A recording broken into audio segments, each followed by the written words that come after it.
Every year or so, a game rises up that is set to be the final and official DBD killer. While I'm sure this list won't be exhaustive, let me just name a few and see if you recall any of these titles. Home Sweet Home, Survive. Last Year, Deceit. Back 4 Blood. Predator Hunting Grounds. Resident Evil Resistance. Hell, Behavior even tried to create their own competition with Death Garden, which DBD ended up crushing, so success, I guess? My point is, every time a new asymmetrical horror game is announced, it follows a pretty set in stone cycle. The game is announced, the DBD community hails it as a coming savior, the game is released. It's not that bad, the community says. And then the game is either dead or near dead within a month. Rinse and repeat this process for every supposed DBD killer. The truth is, ever since defeating Friday the 13th via something of a technicality, I mean, how much credit can you take when it was a lawsuit that did your competition in, Dead by Daylight has held near total control of the market. In fact, the game has become so much of a juggernaut that it now shares an interesting similarity with the Dark Souls series. You see, every time a new game comes out and is at least somewhat difficult, somebody is going to label it, quote, the Dark Souls of X genre. In the same way, DBD is so synonymous with what it does that every time a new asymmetrical game hits the shelves, somebody will inevitably compare it to DBD. In no time, that game is going to be listed as the new DBD killer. Which brings us to the current flood of, quote, DBD killers, end quote. Within the near future, Behavior will have to fend off challenges from VHS, Texas Chainsaw Massacre, and Evil Dead the game. Having released recently, Evil Dead is already here and supposedly ready to fight. But what if I told you that out of the 3 games I just mentioned, one of these things is not like the others? After playing Evil Dead at an obsessive rate here lately, I've come to an interesting realization. Evil Dead is not Dead by Daylight's direct competition. And that's not because it's not good or anything negative like that. Make no mistake, the game is good. In fact, I'm having more fun with Evil Dead than I've had with an asymmetrical game in a long time. The game is great in many, many facets. The characters are mostly balanced, the core loop is fun, the graphics are stunning, and the amount of bugs is shockingly low for such a brand new game. I absolutely adore Evil Dead the game. But it won't kill Dead by Daylight, nor should anyone pretend it's trying to. To put it simply, these 2 games are not the same at all, and they can absolutely exist alongside one another. Whereas DBD has settled into its role as a semi-competitive murder fest, Evil Dead is just goofy fun, much more akin to the Friday the 13th game.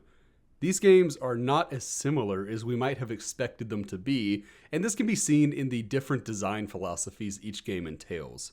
The DBD gameplay loop is so simple that it serves as the game's greatest strength and weakness. New players can easily pick the game up and learn what's expected of them. You work on generators, you open the gate, and you leave. If you're a killer, you chase survivors and you have one power that sets you apart from all of the other killers.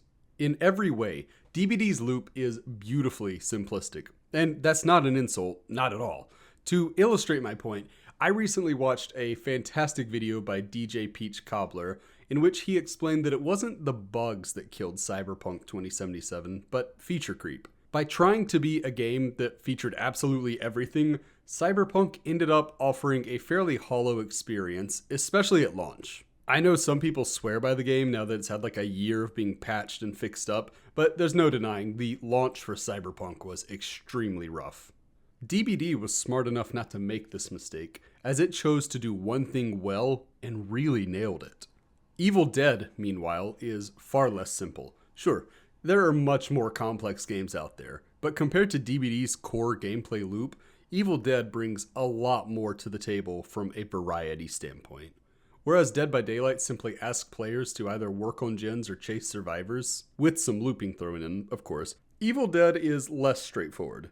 Instead of just working on gens, a survivor's job in Evil Dead can be broken down into a few parts.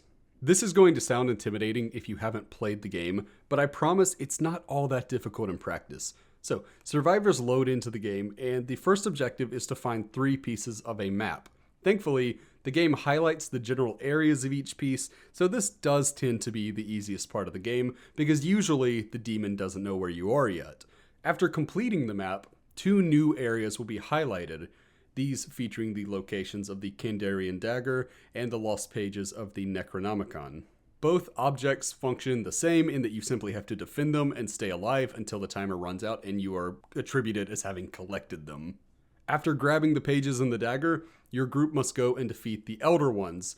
These guys seem intimidating at first, but in practice they're actually pretty easy. Simply hold control, or the controller equivalent, and blast them until they die. The demon is likely to make this part a little bit harder than it needs to be, but that's their job. They're there to harass you, so they're not doing anything wrong with that. But just know it's not actually the Elder Ones themselves, but it's the demon that's going to make this kind of tough.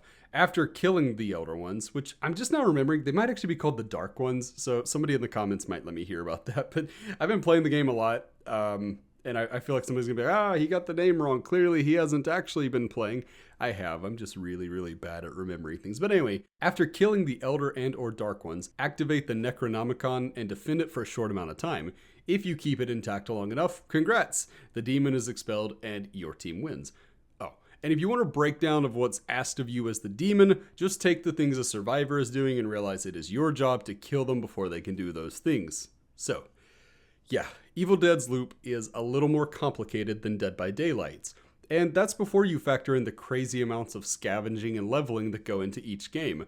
If you don't spend time powering your character up, you're essentially giving the other side a free win. Hopefully, my description of Evil Dead's objectives highlights this, but the 2 games are far from being clones of one another.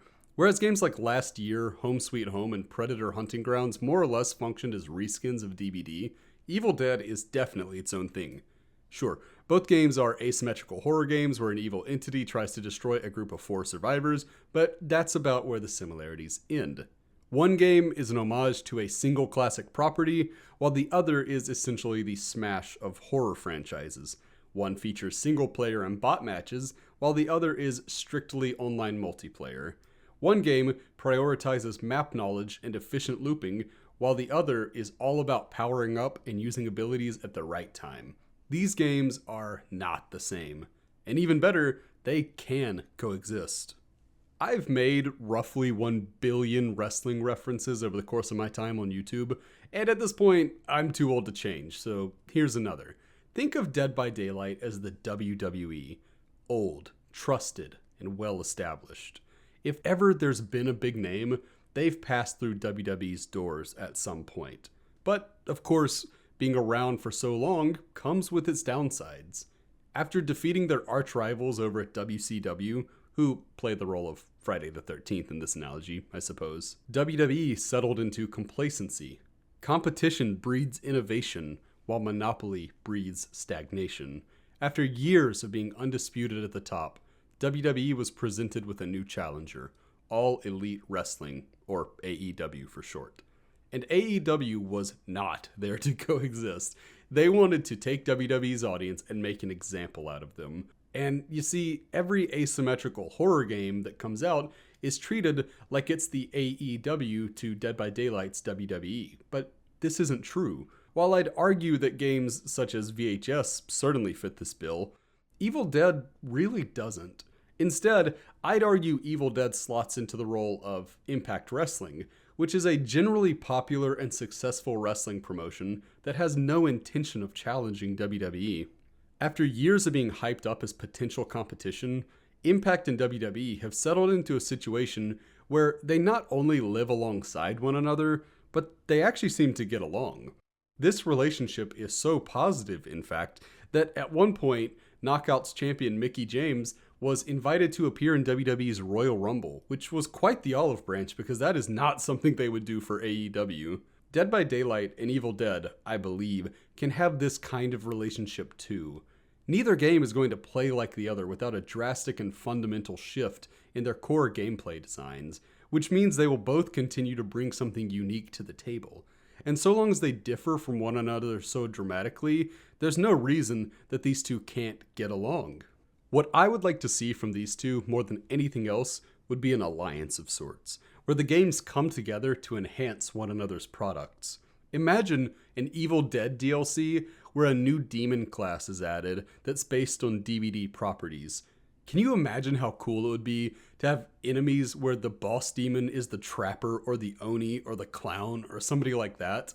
Likewise, Evil Dead could do DBD a solid and send some legendary skins their way that turn Ash, who's already in Dead by Daylight mind you, into characters like Pablo, Kelly, or Amanda. With little gestures like these, the two games could come together to create an environment where players aren't forced to tribalistically divide amongst themselves, but instead can come together to create a strangely wholesome community. As someone who has played DBD for thousands of hours and still enjoys the game, I'm beyond excited to see a game as fun and competently made as Evil Dead come onto the scene. But loving Evil Dead isn't equivalent to disliking Dead by Daylight. I love DBD, and I owe a lot to this game. Furthermore, I want DBD to flourish and to be the best that it can be. But if this is going to happen, a change of pace is needed. Thankfully, Evil Dead is similar enough to DBD to scratch that asymmetrical itch, but different enough that it doesn't serve as an outright replacement. Ideally, I'll be playing both Evil Dead and Dead by Daylight for many years to come. Ideally, both games will maintain large player counts and continue to thrive long past their launch dates. Ideally, behavior and the DBD player base will give Evil Dead a chance and see the game for what it is. Because whether or not you view it as a friend, there is one thing you can be sure of. Dead by Daylight, Evil Dead is not your enemy. I've been dreaming on in my head like I've seen it. A life worth living is a life with meaning. I'll do what I love till my heart stops beating. I'm feeding this demon. Got a taste, can't erase bitterness in my